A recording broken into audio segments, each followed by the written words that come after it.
the message to Lando was, you want to have the team behind you, Lando, if you want to win the championship.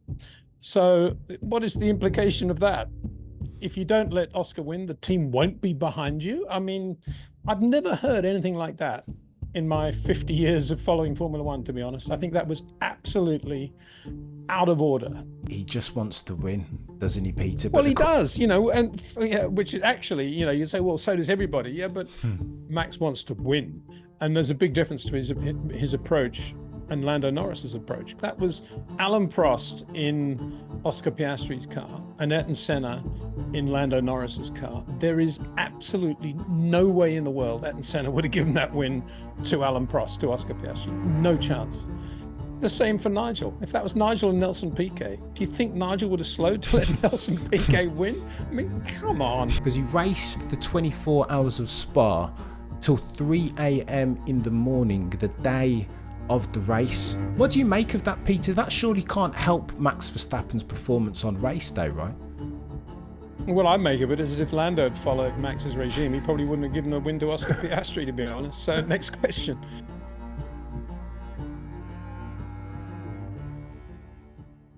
Hello and welcome to another episode of the F1 Hour with my friend and yours, the goatiest F1 mind to have ever F1'd. Put some respect on his name, Mr. Peter D. Windsor. I know, Mr. Peter D. Windsor, come on.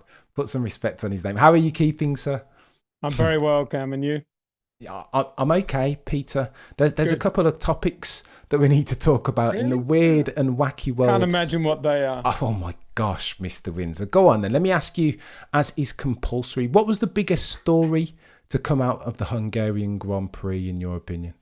Oh, McLaren not wanting Lando Norris to win that race. We don't see that very often. There's been a lot of chat and argument over the years about team orders, going back almost to, well, certainly going back to the 50s. And you think of those famous occasions, the Stirling Moss Fangio race at the British Grand Prix 55 Aintree, when Stirling is convinced that Fangio let him win. Equally, Fangio always said, no, Stirling beat me fair and square. There's sportsmanship for you. And that matter was never really resolved. And then, of course, 56 Italian Grand Prix, when Luigi Musso defied team orders, in effect, to give his car to Fangio, and Peter Collins volunteered his car to enable Fangio to win the championship, clinch the championship, and thereby lost his own chance to win the championship. I mean, that was the ultimate gesture in sportsmanship. We've had many examples over the years of drivers defying team orders. The nearest I can think of to what Lando did yesterday. The question is whether Lando did it yesterday or whether McLaren did it to Lando. I think that's two different subjects, but on the basis that he did at some point slow down and let Oscar Piastri win the race, the nearest I can think of is that 98 Australian Grand Prix when David Coulthard did the same thing for Mika Hakkinen, because Mika had misheard a pit instruction and came into the pits when he didn't need to. And David, the ultimate gentleman, the ultimate sportsman, stuck by their agreement that whoever led into the first corner first should win the race, and let him pass. And I don't think David ever really recovered from that. He'll probably disagree with me. And but I think the facts are there. I mean, he was super quick, David Coulthard, really, really good. You think about those races he had with Michael in 2000 and so forth, and yet he never won a championship. And I think somehow that knocked the wind out of him doing that. And part of it was, of course, that McLaren never really said thank you. And nor did Mika in a tangible way. Of course, he did in an oral way, and that's what worries me about this Lando Norris situation. Because it's one thing for Lando to do that; it's another thing to do it under duress, which he did. Because the message to Lando was, you want to have the team behind you, Lando, if you want to win the championship. So, what is the implication of that? If you don't let Oscar win, the team won't be behind you. I mean, I've never heard anything like that in my 50 years of following Formula One, to be honest. I think that was absolutely out of order, totally out of order. And it reminds me of, when Patrick Head was asked why he wanted to replace Clay Regazzoni in 79 for Carlos Reutemann, who's a quicker driver, quite clearly. Patrick said it costs exactly the same money to prepare the second car as it does the first car, and therefore we want the best driver we can get in that car. And what are McLaren actually saying to Lando? They're saying that we would then compromise the effort we'd put into your car for the rest of the year if you don't let Oscar win. I thought it was unconscionable. I just cannot believe that they said that to him, and to put him under that sort of pressure. And it's not as if he just sort of lucked into taking the lead anyway. I mean, he was on the pole, for Pete's sake, unbelievable pole. He'd driven really well. He made fewer mistakes than Oscar. He'd given Oscar lots of room at the first corner and avoided a first corner shunt, which would have been very embarrassing for McLaren. And then he was told to give the win to Oscar. I just couldn't believe it. Oof. Anyway, I'm sure, some people would disagree, but for me, it was just like ridiculous. So I think Lando in the post-race press conference, I don't know whether he's been honest and earnest in his characterisation of the situation, but he said that the winning and the losing of the Grand Prix wasn't in the team orders at the end. He took ownership and said, listen, I bogged down as I had done in Spain a couple of weeks ago.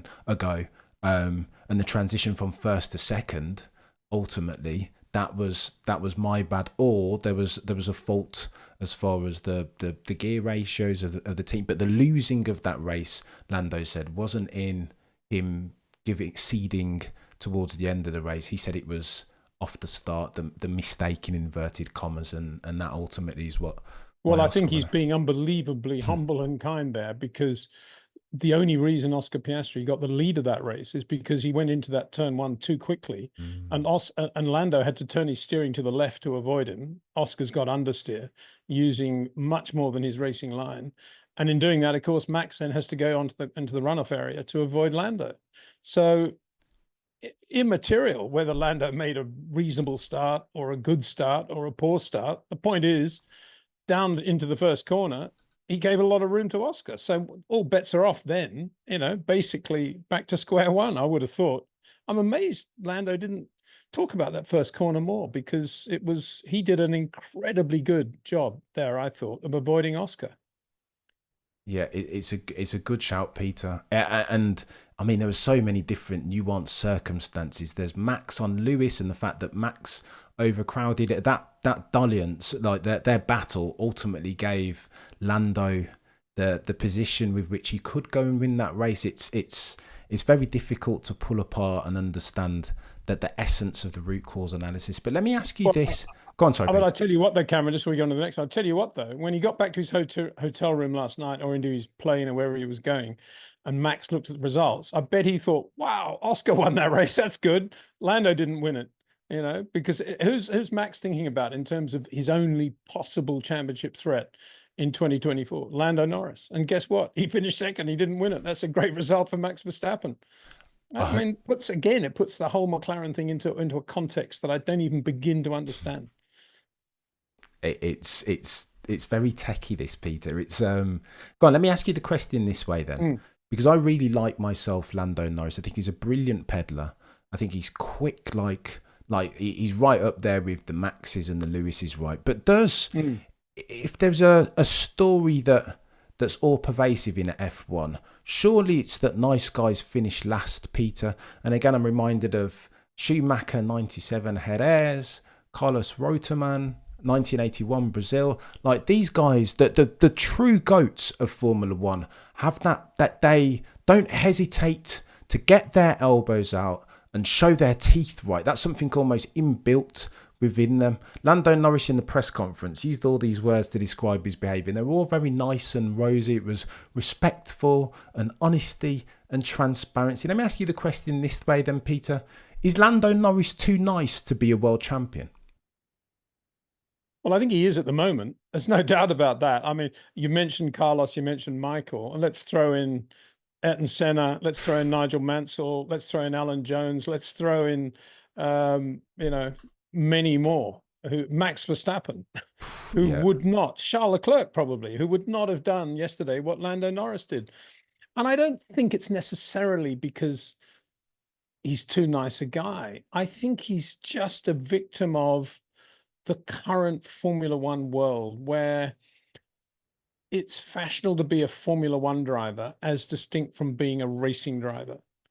And this thing about being a Formula One driver is exploded by social media and the reach you can very quickly attain on social media, and then the persona that you have to adopt in order to sustain your position on those platforms. Now, I've got nothing against social media at all, except that if I was an athlete, there's no way in the world I would be on social media, because my object is to win that event, that race, that game, whatever it is. And the last thing I need is either to be putting out a tweet or whatever it is at the wrong moment when I say the wrong thing, or to be distracted and to be something other than what I want to be. And what I want to be is a hard, tough killer of an athlete. And I want to win every race and I want to win every game. And that's very difficult to do if you're consistently putting on different hats, Mr. Nice Guy, Mr. Funny Guy, Mr. This, Mr. That. You've got to just be one person. And that's what I think Max Verstappen does very well. He doesn't work at it. It's just his natural thing. He doesn't have time for all that rubbish. He just wants to win every race.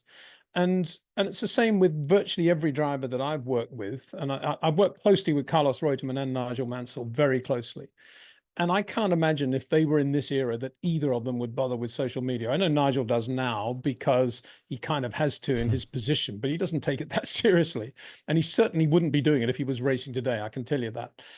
And I think there's a lot to be said for that, because it allows you then to be this tough person that you have to be a racing driver, not a professional Formula One driver in the sort of Netflix sense of the word, but a racing driver.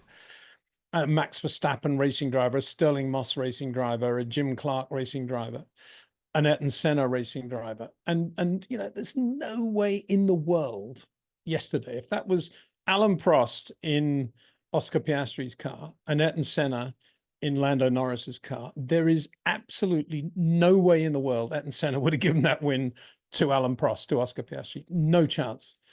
The same for Nigel. If that was Nigel and Nelson Piquet, do you think Nigel would have slowed to let Nelson Piquet win? I mean, come on. What is he thinking? Oh, maybe my car bogged down off the line. You know, he got into the first corner first. Well, I'll tell you something else. If that is the team's basis for whoever wins the race, is the guy who's into the corner first, that's unbelievably dangerous and playing with fire to do that. Because then you've got your two guys racing one another, trying to outbrake one another into the first corner. And I just repeat my point. Oscar Piastri is very, very lucky that Lando Norris gave him a lot of room at turn one on the outside there. Very lucky.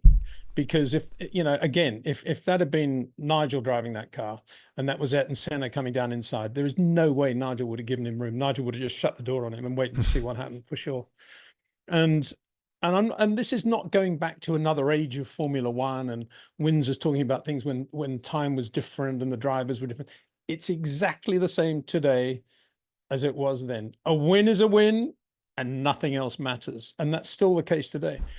And for McLaren to be thinking in terms of the championship, it's going to help Lando win the championship if he lets his teammate win the Hungarian Grand Prix, and he's, I don't know how many points behind the leader of the championship anyway. I mean, where is the logic in that? Apart from the fact that maybe they're right. Maybe they actually believe what they say, which is that if you don't do it, we're going to really hurt your chances, Lando, and we're going to give you an inferior car to Oscar Piastri. Is that what they're saying? I mean, the whole thing, you asked me what was the big thing. I mean, to me, this was the biggest thing I've seen since Abu Dhabi 21, to be honest. I think it was not only the Lando thing, but the whole mechanism behind it was totally wrong from beginning to end. Wow. I know they got a 1-2, and I congratulate McLaren for that, but it's really tarnished the quality of that 1-2 finish, I think. Wow. I don't hate that, Mr. Windsor. Although, let me try and counter a second, because I remember I was a massive Damon Hill fan back in the day. 1994 Adelaide is still fresh in the memory as far as what happened and the dark arts that Michael Schumacher, those very murky waters that because of Michael's way and his ruthlessness, he never hesitated to swim in those, did he? Isn't there something to be said, Peter, as have said a lot of people in the community, that this was a breath of fresh air, whilst Lando's 80 points, circa 80 points behind Max Verstappen, and ultimately the 7 points that he's lost could lose him the championship in the end. But isn't there something to be said, Peter, for the romanticism of the sport, the gentleman nature, the fairness that a Sterling Moss epitomised, and that Lando Norris is to be lauded, even commended for being so fair, as opposed to just saying, listen, as I have, and it sounds like you are, that he's a bit of a he needs to toughen up and understand what it takes to win himself a championship.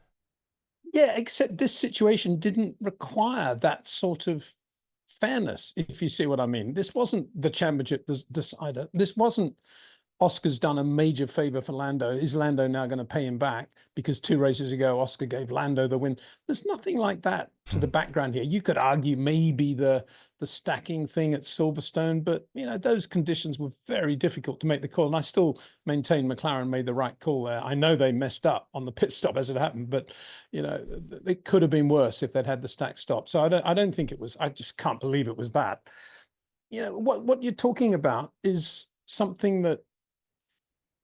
Yeah, I think Lando's already shown enough dignity and enough fairness towards Oscar Piastri anyway, given the fact that he is the longest standing McLaren driver. He's ostensibly the number one. He renewed not long ago a long-term commitment contract to McLaren. And he's always been nothing but incredibly helpful and complimentary about Oscar Piastri. There's nothing there that you could say wasn't dignified and under the heading of being a great sportsman already. This is a different thing. When you actually ask somebody not to win a Grand Prix that they've duly won, that is a big thing to do, because winning a Grand Prix, look how many races Lando Norris has driven. I don't know how many it is until he won that first race. How many is it? It's got to be well over 100, right? Yeah, I think and so. He knows how hard it is to win a Grand Prix. You don't play around with things like that. You really don't play around with things like that. And I think people who are saying, oh, isn't it nice to see the dignity of that? If there was a proper depth to the dignity and we could understand really what was behind it, I suppose you could say that. But for me, it was the team putting massive pressure on Lando. And I tell you something else, Cameron, because it's all still quite fresh in all our minds, this thing. But if it was something as fundamental as you owe Oscar a big favor, you owe the team a big favor, you got to do this for us, Lando. If it was that, why did Lando react as he did, which was to say, well, why did you bring me in first for the undercut? Or, well, if he wants to pass me, he can catch me up. Why did he say things like that? Obviously, in his mind, there were a lot of reasons for him not to give that win to Oscar Piastri. And in the end, he did it. Because he was forced to. Basically, they said to him, if you don't, you won't have the team behind you for the rest of the year. That's basically what they said. So it's nothing to do with, oh, he did the dignified thing. Obviously, I take my hat off to Lando before anybody else in the world. I think he's an amazing person, an amazing driver. But I wish he'd toughen up when it comes to things like this. Because, there's one reason why Max Verstappen is the way he is. And it's because he's totally single-minded. And he wants to beat everybody else by a million miles, and he won't accept anything less than that. And I've mentioned it before in our discussions, but to me, he's the racing identikit of Jimmy Connors, of not wanting to stay in the same hotel as any of your potential rivals on that tennis tournament, because you don't even want to see their faces, let alone see them having a laugh or smiling and when having breakfast on the day of the match. You don't want to see these guys. You want to hate them. You want to get out and you want to beat them. And that's how Max is as well, for sure. There'll be lots of superficial laughter, but Max deep down inside is an acidic racer that just wants to win. And Lando needs to adopt that. He's got everything else. He needs to adopt that. He needs to get rid of the social media, in my opinion. He needs to stop listening to anybody, just become a dirty, hard, tough racing driver. Not dirty, that's probably the wrong word. I mean, I've been watching too much of the rally of Latvia at the weekend, the big, bad, dirty rally cars. What I mean is he needs to get out there and get, hungry and dirty, because that is the way Lando Norris can progress to the next level. He isn't going to progress if he becomes the ultimate team player, Mr. Corporate, Mr. Professional Formula One driver. He's got to go back to being a racing driver, which is what he was before all this corporate social media rubbish. Blimey. I don't hate it. Peter, let me talk about Max then, because you segued away very nicely. I don't want to bury the lead. I will couch the question at you this way. Yeah. Max is a brilliant driver, and I've waxed lyrical about some of his performance over the past weekend. Now I feel like he's being the difference maker. And I know he wants to be 20 seconds down the road, but ironically for him, I feel like he's, at least over the past few races, he's now getting the credit that he deserves, because McLaren are faster, and yet he's still winning races and competing. However, Some of my mates and a lot of the F1 community have turned around and said, Cameron, you said all this stuff about Max maturing and that he's cleaned up his act. He's a very different driver as versus 2021. No longer is he doing the heavy over, the too aggressive over crowds. And then this happens, and it's almost like the community, particularly people that aren't fans of Max Verstappen, they're using this as proof positive, exhibit A, that Max hasn't grown at all and that he's still the very same driver that he was in 2021, very prepared to overstep the line and the language that he used over the radio. What do you make of that, Pete? Well, I think we need to be very careful about saying that Max has improved, because the baseline on which we're judging that is so high already. Even going back to his first or second year in Formula One, he was incredibly good, incredibly aggressive, incredibly fast and styled as well. He had his own style of everything. Didn't copy anyone. He wrote the book and rewrote a book. And I think what has happened over the last 4 to 5 years with a dominant car and a great team and winning races is that he's been the improvement I think he's made has been in a sort of Niki Lauda-esque way of getting through a first corner without damaging a front wing end plate, which was kind of where he was vulnerable, I think, in his earlier years. I think he's very good in that area now. But I don't think he's ever changed in terms of his frustration if he's getting held up by a slower car. DRS is a pain in the neck, all the things that a true racing driver would feel. And I didn't expect him to do anything less than he did yesterday. He did exactly what I thought he would do in a very difficult, frustrating, irritating race where he was obviously given horrendous strategy by Red Bull. I don't know what those guys were doing. Maybe the whole crowd strike drama had filtered down to Red Bull by race day, and McLaren have managed to get the software completely messed up on their strategy. I have no idea. Not McLaren, Mercedes. But I think, yeah, for me, it wasn't surprising. I mean, I don't think the team did a very good job with Max yesterday, because he's very, very, what's the word? He's just very volatile, and that's a good thing. You know, he's a racing driver that wants to get things done. And when things aren't right, he gets very upset. And the team know that. I mean, it's no different from Nigel Mansell. He was exactly the same. And you live with that and you work with that to your advantage. You don't then admonish him and start calling him childish over the radio. And when they started to do that, of course, they weren't going to get any decent responses from him.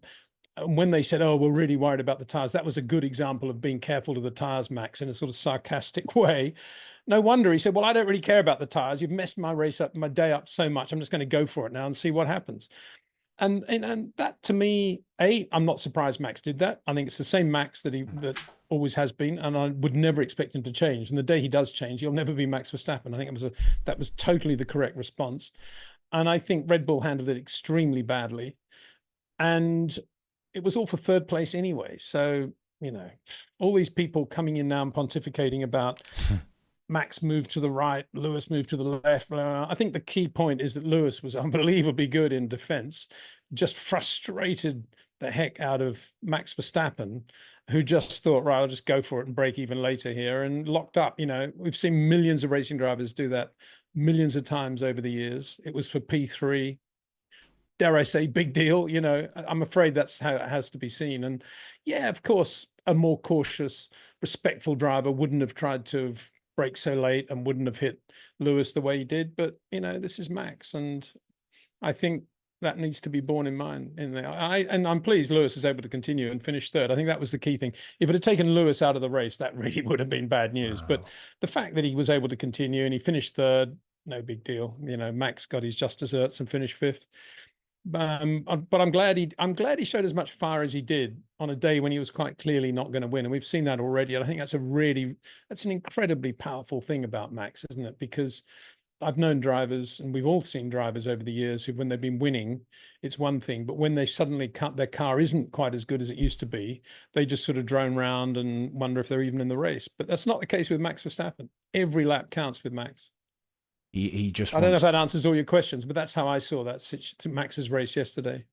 he just wants to win, doesn't he, Peter? Well, But he does, and yeah, which is actually, you say, well, so does everybody. Yeah, but Hmm. Max wants to win, and there's a big difference to his approach and Lando Norris's approach, quite clearly. And having said all of that, I'd just like to say that I thought Oscar Piastri, having got the lead, I thought he drove an unbelievably good opening lap of the race.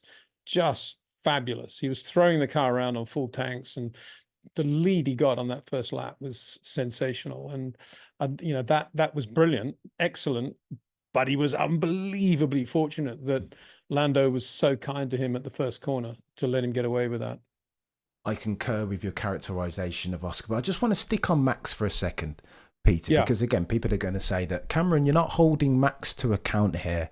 And I think that the biggest ripple on social media wasn't necessarily around the wheel banging on track, because again, that kind of happens in Formula One. And Lewis spoke to that as much when he was characterizing what happened, and they asked him in the post-race press conference about who he was blaming. Lewis said something to the effect of, listen, I'm not going to blame Max because it's racing, and that happens sometimes. You lock up a wheel or two, and I'm not going to blame anybody. But from Max's perspective, Lewis said, there's always going to be finger pointing and toxicity and being overly aggressive, because of course the question that was pitched by the journo at Lewis was based upon what Max had said. And he'd said that Lewis was wholly culpable for the incident, not that it was a racing incident, that Lewis had turned right into him and that he should get the penalty. And again, and in some of the language that he used, he was effing and blinding, telling people that they can fudging go home. And of course, the word that he used wasn't fudge. And now he's talking about fans, Peter. So if he's to be as brilliant as Max is, if F1's going to be able to use him as an asset, as they should be able to, as a role model of sorts, does he need to dial that stuff back just a tad, the effing and blinding, understand his role as a role model now, 3 soon to be 4-time champion of F1? Well, yeah, certainly for the effing and blinding. I can't remember when it was now. It was definitely Ralph Schumacher. It was definitely the Chinese Grand Prix. I remember going up to Herbie Blash and saying, so how much are you going to be fining Ralph for using the F word on the radio? And he said, what do you mean? And I said, well, it's totally inappropriate. We got a younger audience we're trying to attract. And he said, no, it's all good fun. Bernie thought it was great. So there you go. To me, every time they drop an F-bomb or any other bomb, it should be $100,000 fine. That might get their attention. And I mean that sincerely. I think swearing is completely out of order. And it's not good enough to have to rely on the editors to put a bleep in, because then it delays the audio coming out anyway. So I'm a great one for that. I think that should be jumped upon straight away. As for the rest of it, it's very easy to get Max to say things, to give a short reply to a question that is poorly worded, stroke taking everything out of context after it's been asked. And so I don't really I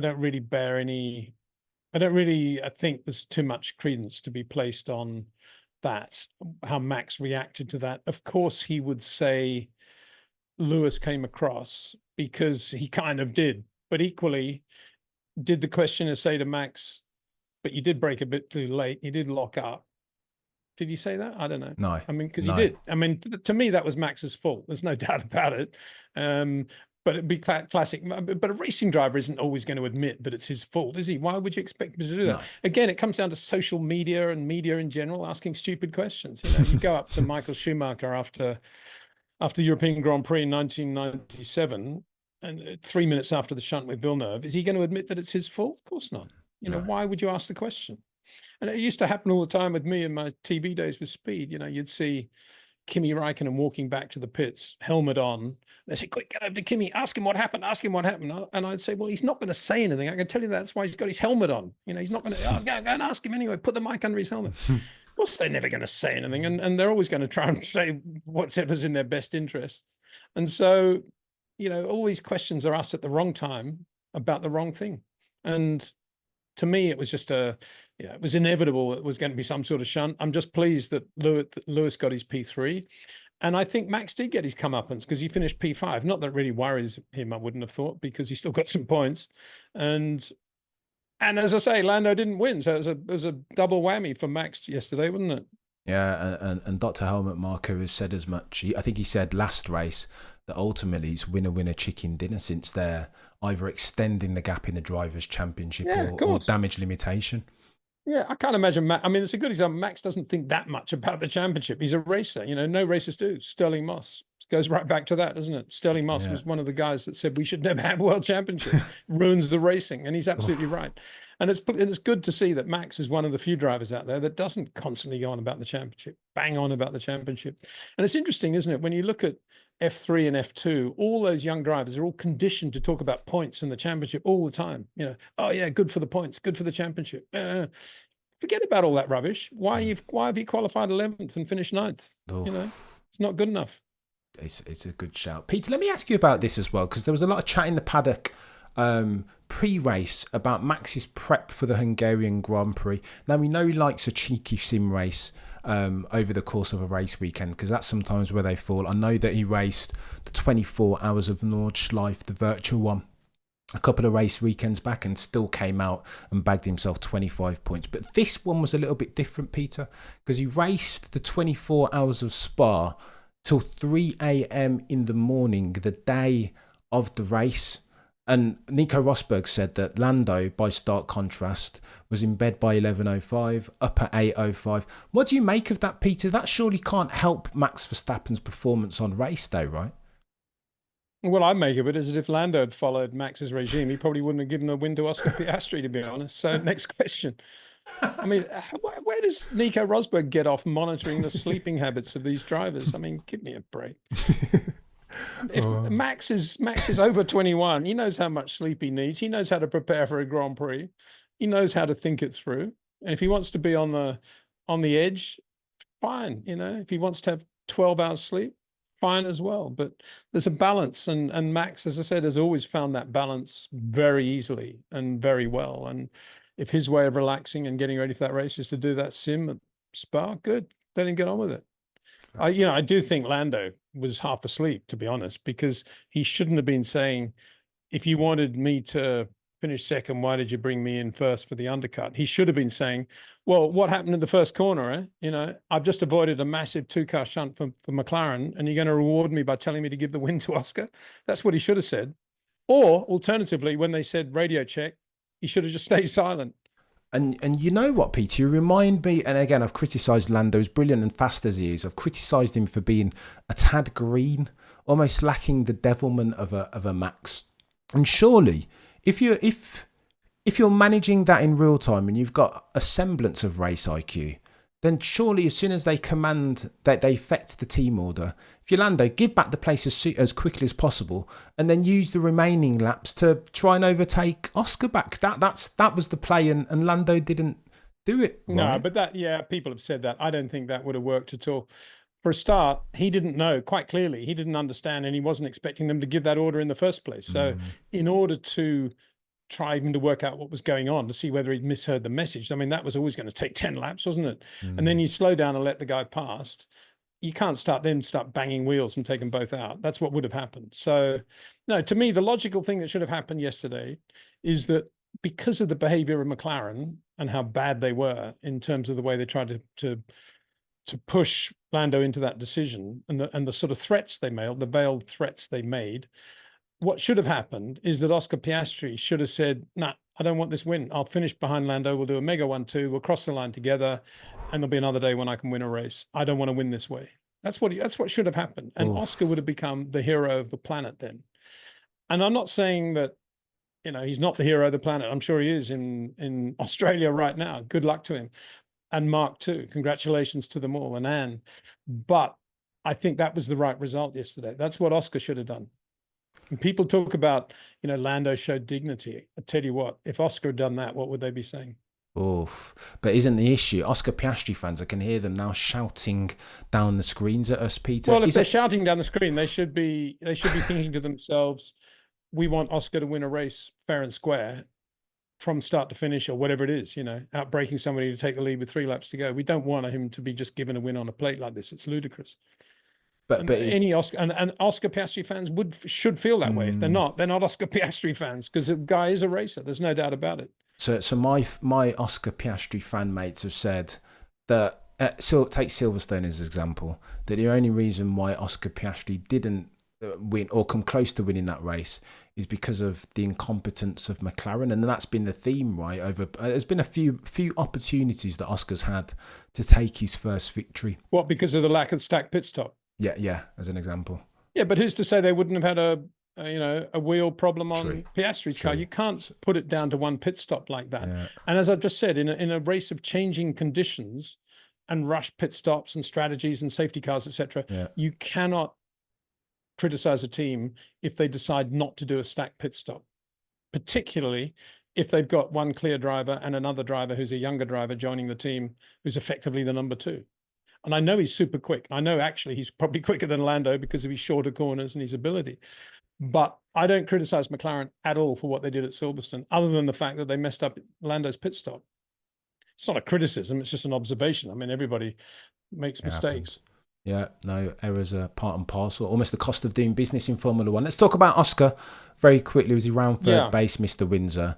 Oscar said, you've always said to your credit that Oscar's remarkably mature. And Andrea Stella said something similar, that though he's the youngest person in the team, as far as his mentality, he's potentially the most mature. Let me read you out something that he said post-race. I think you'll like this. He spoke about he was asked about Mark Webber's contribution to his career thus far. And he said that he uses Mark Webber, that his hindsight is Oscar Piastri's foresight, that he benefits from all of Mark Webber's experience. And then he was asked about the shoey. Are they going to do a shoey celebration again? That's Danny Rick's thing. And Oscar said, no, that's Danny Rick's thing. In F1, I want to create my own legacy. What do you think of the performance? And again, speak as you have done so eloquently previously, Peter, to the level of almost a remarkable level of maturity that Oscar Piastri has for one of such tender years. Well, so far as Mark goes, I think Mark, more than most on the planet, knows what it's like to be subjected to annoying team orders or team influences. Several occasions with Sebastian Vettel at Red Bull. So I can't imagine Mark doesn't feel for Lando Norris and what Lando did yesterday. And I imagine he's got very mixed emotions, because on the one side, he's delighted for Oscar. On the other, he probably feels sick about what Lando had to do, because Mark Webber's been there, done that. And so it would have been a very bittersweet day, I think, for Mark, knowing Mark. As far as Lando, I think he's just a basic, as I said, he's Frank Gardner, but Frank Gardner having been given a proper Formula One chance. He's laconic, he's calm, doesn't get wound up. He's got a great racing brain. He keeps his whole life uncluttered. He just gets on with it. He never seems to get wound up. And that's a great thing. I mean, I'm not saying that he's not a hard, tough racer in the Max Verstappen mold. I think he is. It's just that human beings are different. Max displays his emotions and his thought processes in one way. Oscar does in another. And Oscar's just as powerful. I mean, he's very good at saying nothing and saying just a couple of words, and that does it. And yeah, I think he's absolutely got a massive future. I mean, it's a cliche to say that, obviously, but I do think, I said it from day one, that Lando Norris was always going to be better off if they'd kept Daniel Ricciardo in the other car. And guess what? He would have won the Hungarian Grand Prix yesterday, for sure. And I think the day they got Oscar Piastri in, and it was very clear they'd hired this guy who has this ability to create short corners because he's so supple, because he's so sensitive to the surface of the road. Not to say Lando isn't, but Lando has everything except that feel for wanting to get the car in a bit earlier. He has longer corners naturally than Oscar, and I don't think he's ever going to get out of that habit now. And that showed up even going into the last corner in Hungary yesterday. You could see it just on the way they went into that last corner. Lando's all sort of quite late and boom like that, and not boom. It was sort of quite late, and Oscar's just much more linear in the way, not linear, much more gentle and in the way he was going into the corner, and going in slightly earlier, maybe a tire width earlier than Lando. And that's a big difference. So, Oscar's got all of that, and he's got an amazing future. I mean, from Oscar's point of view, Lando's a perfect teammate because every time he's up there, he looks great. It's a great car, and Lando will help that team move forward now that the team's behind him. And so, yeah, it's all looking good. I mean, the only thing you'd have to say is that if Oscar had stayed at Alpine, would he now be already signed up by Mercedes to be driving alongside George Russell in 2025? Probably. Wow. Well, speaking of which, Mr. Windsor, I have to pitch this at you. Max Verstappen has said that he needs two things to keep him at Red Bull between now and the day that his contract expires, which I think is 2028. Being harmony at the team. Which is when? When does 2028, his contract expires. With Red Bull? Yeah. Yeah. It's a long time away. I know. Do you think you'll still be racing then? Wow, this is what... Yeah, well, and especially... Yeah. It's a lot, isn't it? But the two things that he said that he needs, Peter, semblance of harmony within the team. And he also said that he needs a car that's capable of winning races, that's commensurate to his not insubstantial driving talents. Do you think now more than ever that Maximilian Verstappen is close to signing for Toto Wolff and driving for Mercedes? No, as I said, I think we've talked about this before, haven't we? I just can't imagine that. Why would he commit to anything if it's 4 years from now? I mean, as I say, most racing people can't think more than a year advance, less than that. 4 years. I mean, Max might be doing IndyCar by then. Who knows? I mean, just because he's got a Red Bull contract till the end of, end of 28. Yeah, 2028. Apparently. It doesn't mean to say he's going to be with them till the end of 28. He'll just get bored with it all or go somewhere else. And if the car's not good. And of course he wants stability in the team. Who doesn't? I mean, I can't ever think of a racing driver that said, oh, all I want is instability in the team. Again, this is a function of somebody asking Max a stupid question. Of course he wants stability. And of course he wants a quick car. So, yeah, I mean, if he doesn't have that at Red Bull, and it's clear in 26 that Red Bull have dropped the ball completely in terms of the car, he's going to be out there trying to get a better car for 2027, let alone 28. He'll just be saying, right, performance clause, whatever it is, I'm out of here. Sue me if you want. I've got a Ferrari offer, I'm going there, or I've got a Mercedes offer. But I can't imagine, as much as people would love to say, love to have a headline scoop, Max Verstappen signs for Mercedes for 2029. I can't imagine that, Max would be stupid enough to commit that far down the road to a team when nobody knows how the new regulations are going to go. Why would he? Just doesn't make any sense to me. I think, Peter, the time frame that Max will be looking at, depending, of course, on the performance, the line of travel of Red Bull and how they develop that car. But I think he'll be looking at next year, potentially, if not 2025. Well, as I said, for me, at 25, Red Bull will sort of continue. From Max's point of view, obviously he hopes the car will be a little bit better than it is right now, but they'll still be there or thereabouts in 25. So he's got a half reasonable chance of winning the championship next year. So that'll be 5, and on the assumption that he wins this year, on the assumption that McLaren continue to put all their effort behind Lando Norris. Yeah.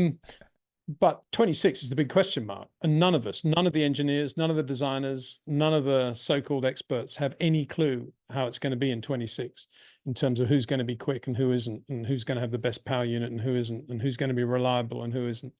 So, all Max can do, like everybody else, is to see what happens in 26. And if, as I say, it's quite clear that Red Bull have totally dropped the ball, which is very unlikely, but it's possible, I suppose. Anything's possible. Then I can't imagine that if he said to Freddie Vasseur, look, do the deal now and I'll drive for you. I don't care who I replace, Leclerc or Hamilton. I'm in the Ferrari team. I can't imagine Vasseur or Toto, if he said the same thing, wouldn't make space for Max Verstappen. Wow. But again, that's just, it's a lot of ifs there, and they don't add up to very much because it's all just, hyperbole. Wow. Go on then. It would be remiss of me. No, I've got a question for you now. Let's now go. That the great Kimi has won his first feature race, does this mean that his Mercedes drive for next year is secure alongside George Russell? Oh, Peter, you're asking the $64,000 questions here. I've always said, well, I think Toto's got his eye very firmly on Max Verstappen. That's what Toto wants. Every time he speaks on the driver, or is asked to speak on the driver lineup for 2025, front and centre is always Max Verstappen. But he's got his Max Verstappen. He's called George Russell. Why does he want Peter, I don't get it. I've joked that I don't think Toto would hesitate. He wouldn't wait a second to jettison George Russell if it meant getting Max Verstappen. I think it's personal for Toto now. I think he regrets 2015, 2016 not signing him and then having Nico just run away and retire.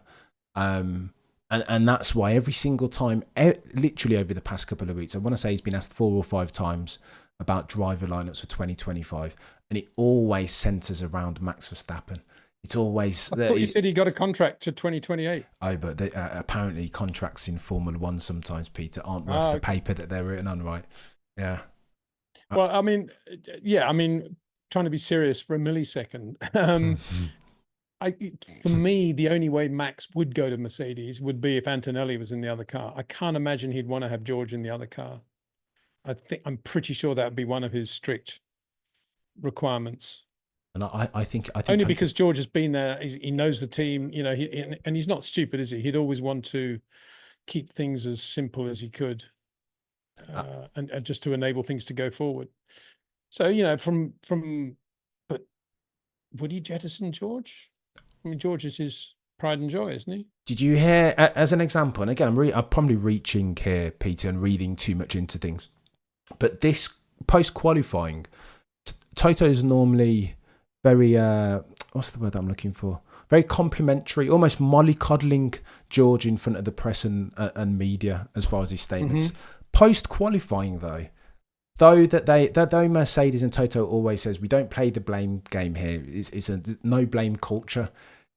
He was very pointed at saying, well, George should have done a quicker lap.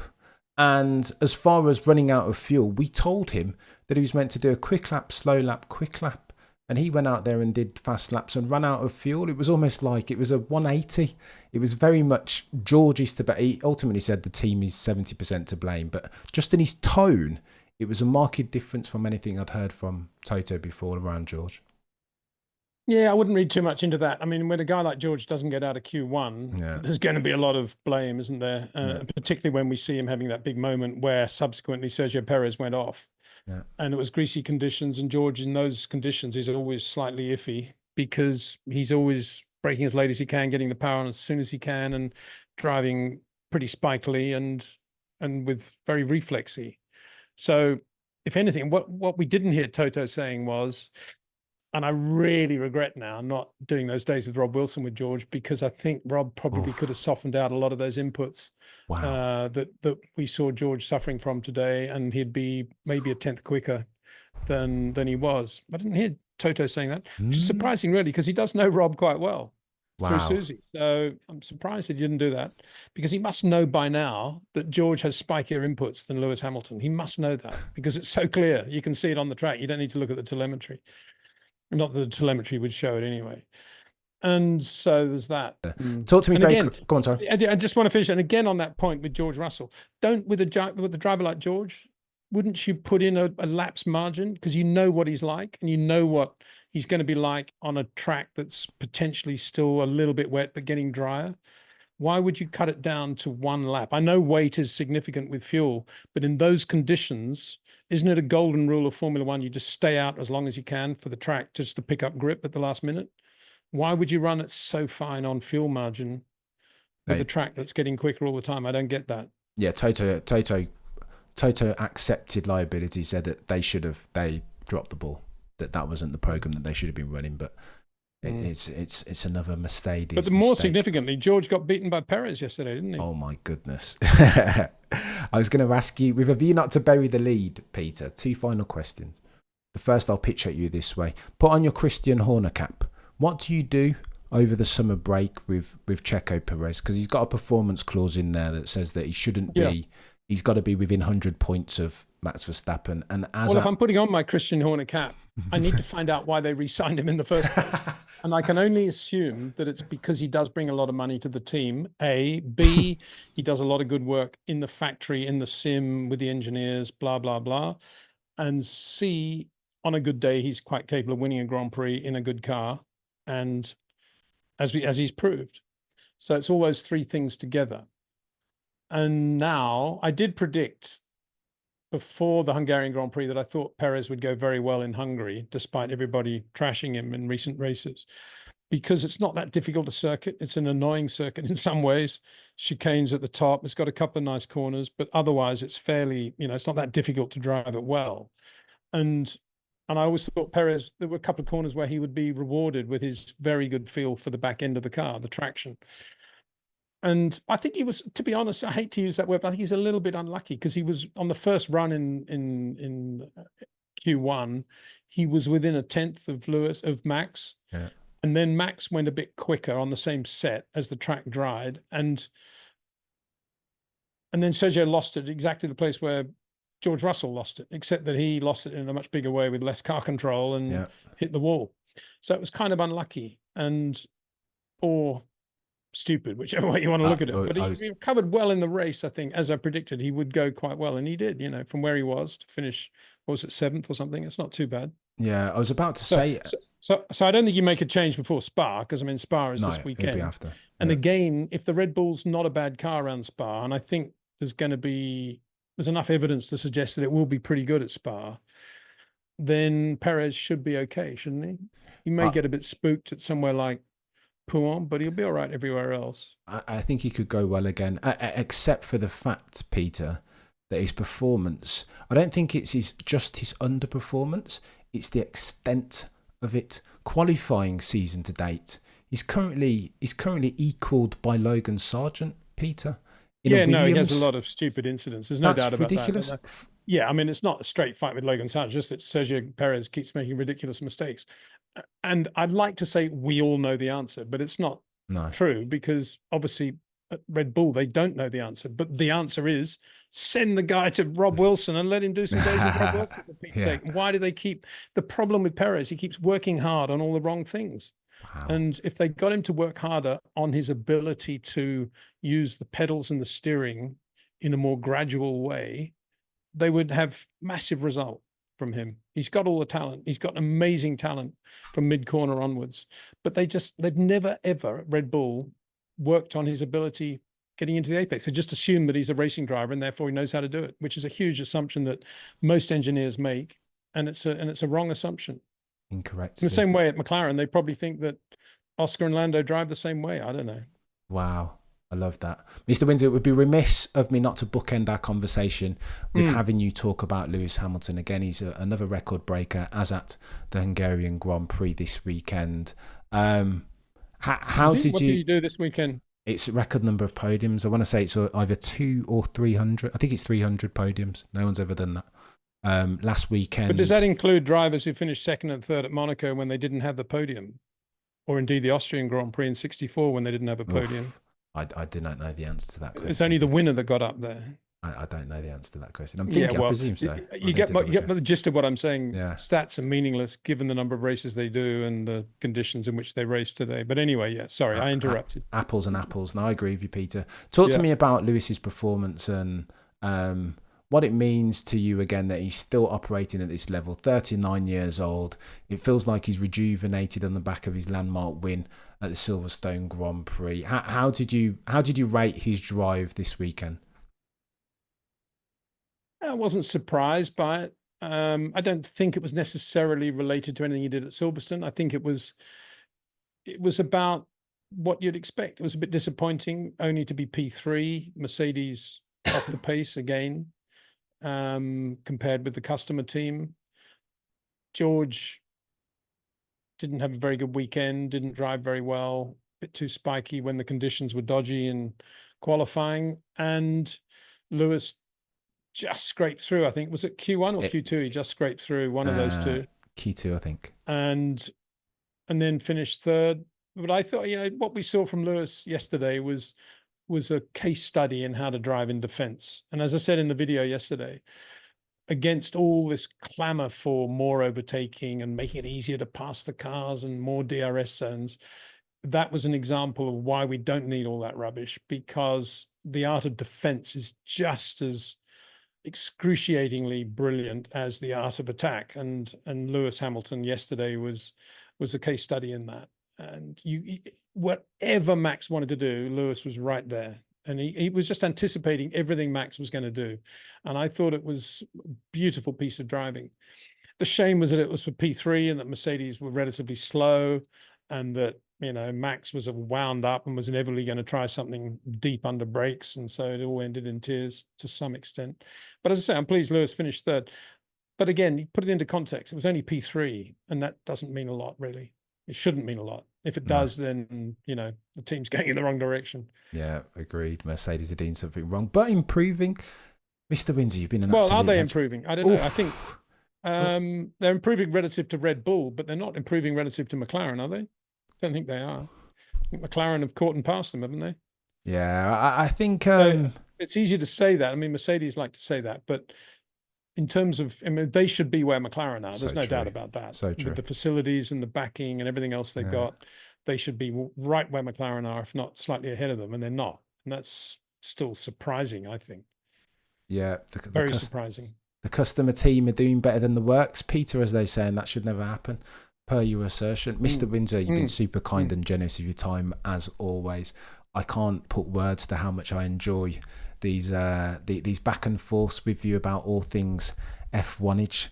Listen, if you're watching on YouTube, do yourselves a favour and go and check out Peter D. Windsor, the legend of F1 broadcastery, if that's even a word. Peter D. Windsor on YouTube.